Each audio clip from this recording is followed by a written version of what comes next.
স্বামী থাকার পরেও যে সমস্ত নারীরা পরপুরুষের সাথে পরকিয়া করে, আল্লাহ রাব্বুল আলামিন কাল কিয়ামতের ময়দানে এই সমস্ত নারীদেরকে জাহান্নামে দিবেন।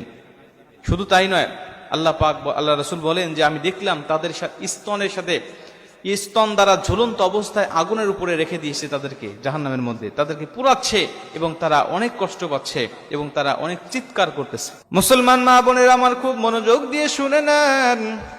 আল্লাহ রাসূল বলেন ওই সমস্ত নারীদেরকে আমার আল্লাহ এমন আযাবগুলো দিচ্ছেন যাদের হালাল স্বামী থাকার পরেও তারা হারাম পথে তাদের যৌবনটাকে ব্যয় করেছে, হারাম পথে অন্য পরপুরুষের সাথে পরকিয়া করেছে, অন্য পরপুরুষের সাথে হাসি ঠাট্টা করে কথাও বলেছে, দেখা করেছে। এমন যদি কোনো মহিলা থাকে, আমার আল্লাহ পাক তাদেরকেও জাহান্নামের মধ্যে দিবেন।